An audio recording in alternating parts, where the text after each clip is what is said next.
Good afternoon. तो ढेर सारे काउंटर्स में एक बड़ा एक्शन हम देख रहे हैं। आइए सबसे पहले शुरुआत करते हैं गॉडफ्रे फिलिप्स के साथ, क्योंकि यहाँ पर बोनस एडजस्टमेंट्स के बाद एक धुआंधार तेजी देखने को मिली है। यहाँ पे 2:1 के रेशियो में एडजस्ट होता हुआ दिखा है और यहाँ पर उसके बाद आप देखिए स्टॉक रुकने का नाम नहीं ले रहा है। लगभग 8% की तेजी इस एडजस्टमेंट के बाद जो है हम फिलहाल गॉडफ्रे फिलिप्स में देख रहे हैं। इसके अलावा आज निफ्टी का टॉप गेनर बना है LNT, क्योंकि यहाँ पर तमिलनाडु से जो है न्यूक्लियर प्रोजेक्ट के लिए इनको एक नया ऑर्डर मिला है। अब ये ऑर्डर की जो वैल्यू बताई जा रही है वो 1000 करोड़ से भी ज़्यादा की बताई जा रही है। पर कल भी कंपनी को एक लार्ज साइज ऑर्डर मिला था 2500 से 5000 करोड़ की रेंज में। तो कल एक बड़ा ऑर्डर, आज भी एक डिसेंट साइज ऑर्डर और LNT बन चुका है निफ्टी का टॉप गेनर। इसी के साथ स्विगी यहाँ पर बात करते हैं, क्योंकि इन्होंने एक नए फूड डिलीवरी ऐप जिसका नाम है टॉइंग उसको लॉन्च किया है। फिलहाल तो ये पुणे मार्केट में लॉन्च किया गया है। जो भी ऑफरिंग्स दे रहे हैं वो 49 रुपीज़ से शुरुआती कीमत जो है उसकी बता रहे हैं। और देख सकते हैं हम कि स्विगी, जिसकी अभी तक सबकी ऑफरिंग्स जो है वो एक ही ऐप में थी, अब एक सेपरेट ऐप जो है वो फूड डिलीवरी के लिए आता हुआ दिख रहा है। इस एक्साइटमेंट के चलते जो है स्टॉक में भी आप काफ़ी इंटरेस्ट देख रहे हैं। साथ ही साथ बात करते हैं कुछ लॉजिस्टिक कंपनीज की। एजिस लॉजिस्टिक्स, डिलीवरी, कॉनकॉर्ड, यहाँ पर आई है JP मॉर्गन की रिपोर्ट। JP मॉर्गन ने साफ किया है कि B2B B2C सेल सेगमेंट में जिस तरीके से ट्रैक्शन मिल रहा है वहाँ पर आगे के लिए काफ़ी ग्रोथ देखने को मिल सकती है। और ख़ास तौर से B2C कैटेगरी में ई-कॉमर्स स्पेस में वो उम्मीद लगा रहे हैं कि हर साल 16% तक की ग्रोथ वित्तीय वर्ष 2030 तक आती हुई दिखेगी।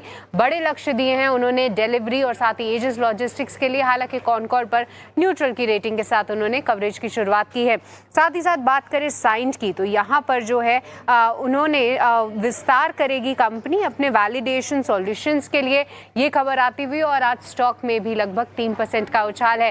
तो ये तमाम काउंटर्स हैं जहाँ पर आज दिख रहा है बिग एक्शन। जी बिल्कुल, धन्यवाद सृष्टि। यहाँ पे देखिए बिग एक्शन स्टॉक्स जो है आपने बताया है। एक बार साइंट पे ही नज़र डाल देते हैं। यहाँ पे वैलिडेशन सॉल्यूशंस के साथ विस्तार कंपनी की है और एक टाइप से जेंसाटेक थोड़ी देर पहले बात कर रहे थे कपिल, और यहाँ पे साइंट भी देखिए मिड कैप स्पेस पे एक अच्छी आउट परफॉर्मेंस दे रही है। स्टॉक 3% ऊपर है। लक्ष्मीकांत जी ज़रा बताएं साइंट पे आपकी क्या राय रहेगी? डेज हाई पे स्टॉक है, आप IT स्पेस से तो थोड़ा सा आप कह सकते हैं अपने लार्जर प्लेयर्स से और कुछ मिड कैप प्लेयर्स से भी डाइवर्जेंस दिखा रहे हैं। ऐसे ट्रेड में स्ट्रेंथ भी है। जरा बताएं किस तरह चार्ट सजेस्ट करें? पोजिशनल कॉल ले सकते हैं साइंट में अभी? साइड में मुझे एक कंसोलिडेशन देखने को मिल रहा है। जो कैंडलस्टिक जो पैटर्न है वो भी काफी बुलिश बेंचमार्क कैंडलस्टिक पैटर्न के साथ ये स्टॉक ट्रेड कर रहा है।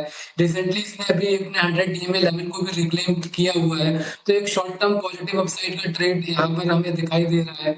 मुझे लगता है कि 1220 के स्टॉप लॉस के साथ एक ट्रेड लिया जा सकता है। अपसाइड के जो टारगेट है मुझे लगता है 1320 तक के हम एक्सपेक्ट कर सकते हैं साइड लिमिटेड से।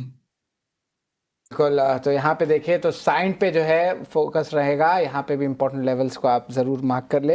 अब हमारे साथ जुड़ रहे हैं रुचित जैन। गुड आफ्टरनून रुचित, बताएं आपके क्या रहेंगे टेक्निकल कॉल्स?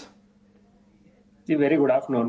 वेल, दो स्टॉक्स है जो खरीदारी की साइड है। सबसे पहले तो हमें लग रहा है कि रेलवे स्पेस में मोमेंटम जो हमने पिछले 2-3 ट्रेडिंग सेशन में देखी है वो और आगे थोड़ी कंटिन्यू रहेगी, जिसमें RVNL के चार्ट स्ट्रक्चर्स काफी पॉजिटिव है। रिसेंटली स्टॉक ने अपने 50 दिन के मूविंग एवरेज को सरपास किया है और वॉल्यूम्स भी देखेंगे तो प्राइस अपमूव के साथ में वॉल्यूम्स ग्रेजुअली बढ़ रहे हैं। तो करंट लेवल्स पे 342 के स्टॉप लॉस के साथ RVNL में खरीदारी की सलाह रहेगी। हमें लग रहा है कि जो 200 दिन का मूविंग एवरेज स्टॉक का 370 372 के आसपास है, वहां तक के टारगेट्स जा सकते हैं। तो 342 का स्टॉप लॉस और 372 के टारगेट्स के सेटअप लेके RVNL में एक तो खरीदारी की सलाह है। और सेकेंडली अगर हम देखें तो रियल्टी स्पेस में भी पिछले 2 ट्रेडिंग सेशन से मोमेंटम काफी स्ट्रॉन्ग बना है, जिसमें फिनिक्स मिल्स ने अपने हाई टॉप हाई बॉटम के स्ट्रक्चर को रिज्यूम किया है लगभग 8 से 10 महीने के कंसोलिडेशन के बाद। तो यहाँ पे भी मुझे लग रहा है कि एक अच्छा अपमूव हम फिनिक्स मिल्स में नियर टर्म में देख सकते हैं। तो करंट लेवल्स पे फिनिक्स मिल्स में 1570 के नीचे स्टॉप लॉस रख के खरीदारी करने की सलाह रहेगी और इसमें हम 1680 के अराउंड के टारगेट्स एक्सपेक्ट कर रहे हैं। ओके, दो कॉल्स और दोनों खरीदारी की रुचित जैन की तरफ से भी आती हुई। रेलवे स्टॉक्स का जिक्र हम कर भी रहे थे और अब रेलवे स्टॉक्स पर कन्वेक्शन रुचित का भी, और साथ साथ फिनिक्स मिल्स में 1.5% की तेजी, 1680 के फर्दर टारगेट्स नजर आ सकते हैं। 1570 का एक स्टॉप लॉस मेंटेन कीजिएगा। और चलिए अब हमारे साथ अब राजेश पाल